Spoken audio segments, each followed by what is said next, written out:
The government and the bankers are terrified that the American people may be waking up a little bit faster than they were hoping.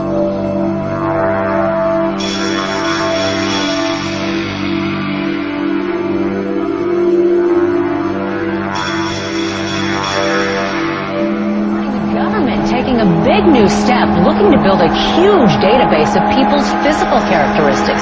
The FBI is taking on $1 billion project to gather fingerprints, palm patterns, even digital pictures of faces. Eventually, it could expand to include iris patterns, face shape patterns, scars, even information about how you walk and talk. It's called biometrics, and it could change the face of law enforcement.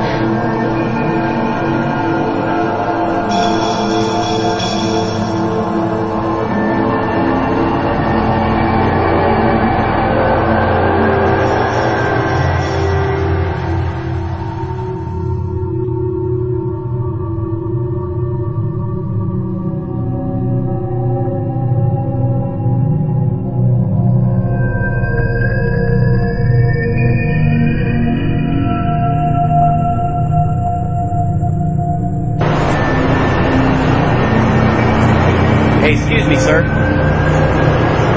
What kind of a gun is that you got there? Am I being filmed right now?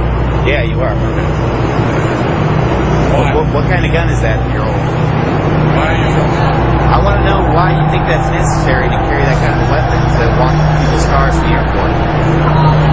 I don't have to answer your question. It's none of your business. It's none of my business. Don't you work for me since I'm a citizen of Phoenix and the United States? I work for a sergeant. You want to talk to my sergeant? Okay, doesn't your sergeant work for me? Is he a servant of the people? I'm not going to have this. Doesn't your car say to protect and to serve, and you're walking around with a machine gun, harassing people? Huh? How would you feel if somebody walked up to your car with a machine gun? Huh? You don't want to answer me? Oh man, you're pointing at people, telling them what to do, huh? With a machine gun.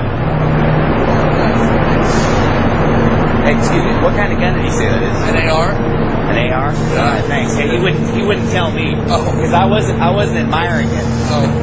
1 million terrorism suspects in America. A leading civil liberties group claims that's the number on the watch. Good morning to you. And about 180 new laws were passed this past session. About a dozen or so. Critics say the Department of Homeland Security document unfairly paints military vets as right-wing Here at home to tell you about the Department of Homeland Security tonight, telling law enforcement agencies that homegrown right-wing extremist groups are growing. They're gaining strength, according to the report, by exploiting fears about President Obama's race, as well as fears about the economy. Almost 5,000 strong, the brigade is based at Fort Stewart, Georgia, under, quote, the primary purpose of this force is to provide help to people in need in the aftermath of a WMD-like event in the homeland, so that were they called to support civil authority, those governors or local state jurisdictions that might need our help, that they would be responsive and capable in the aftermath of an event like this, end quote. On Capitol Hill, questions about how the Pentagon determined that a thinly stretched military with two conflicts underway could spare these troops. Infantry brigade is designed to engage an enemy with maximum effective force and destroy it. That's not the sort of thing anybody wants to see in the streets of the United States. We're in a fascist economy right now in terms of the reason things are the way they are. Fascism should more properly be called corporatism, and that is when corporations and the government are in league together to basically exploit the common people, to extract wealth from them, to basically grind them down into poverty and grab all the goodies for themselves.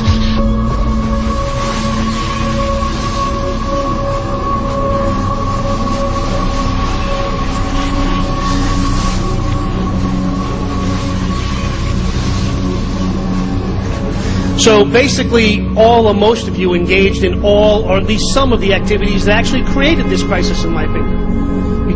But basically, you come to us today on your bicycles after buying Girl Scout cookies and helping out Mother Teresa, telling us we're sorry, we didn't mean it, we won't do it again. Trust us. Government is now in hock $546,000 per household. You're never going to be able to pay it off in obligation. Thank you, Mr. Speaker.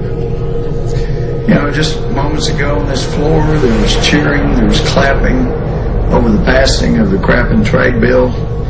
And it's a little tough to get excited. You know, from a political standpoint, I should be overjoyed because I really believe in my heart that when the American people find out, and this is just a part of it, when they find out what has been done to them, they are going to be livid and they're going to throw some people out of this body. I just know that'll happen. But I care more about America than I do politics. And I know that we'll be facing the single moms that heard from last summer. They can't afford the gasoline bill. They can't afford the propane. You didn't do a great thing. You hurt some really decent families struggling, trying to make it, and this is going to be their death knell. It breaks my heart. I yield back. They're bankrupting the nation with these rescue plans, these buyout schemes, cap and trade, play cash for clunkers, you name it. What can Americans do if they are opposed to the road that the government officials are bringing us down? But the people really don't have a choice. There is no ballot box. You know, I'm of Italian descent, and I've heard enough mafia stories for the rest of my life. If you want to look at a mafia, you could call it the Republican and Democratic Party.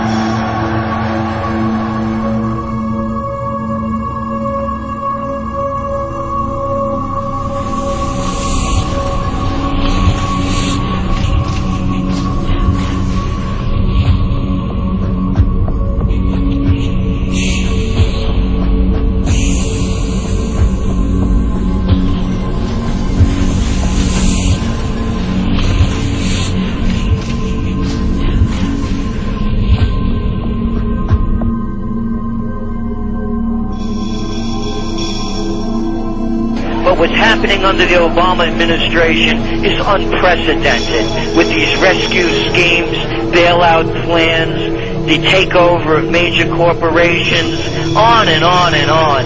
So, yes, it has been going on a long time, but it's accelerating now at a level that makes our country that used to be the empire of entrepreneurial opportunity now just a country to save the too big to fail. As a result of the swift and aggressive action we took in the first few months of this year, we've been able to pull our financial system and our economy back from the brink. We took steps to restart lending to families and businesses, stabilize our major financial institutions, and help homeowners stay in their homes and pay their mortgages. We also passed the largest and most sweeping economic recovery plan in our nation's history. Green shoots that they think they see don't reflect any genuine economic growth. They reflect the initial reaction to the stimulus. You know, if you shoot somebody up with heroin, you're going to get some type of reaction before there's a withdrawal. NSA security group called the Q Group. Its headquarters are within the National Security Agency headquarters in Fort Meade, Maryland. However, the group also works closely with FBI counterintelligence officers, as well as something I learned recently, local police department intelligence units. So it's a very large group, about 1,000 agents and informants employed by this secretive agency within a secretive agency, the NSA. It's really answerable to no one on paper, of course. How is the more liberal Obama administration dealing with this then? Unfortunately, we've seen no change. The surveillance conducted by the Q Group at NSA continues. I've witnessed it myself quite recently.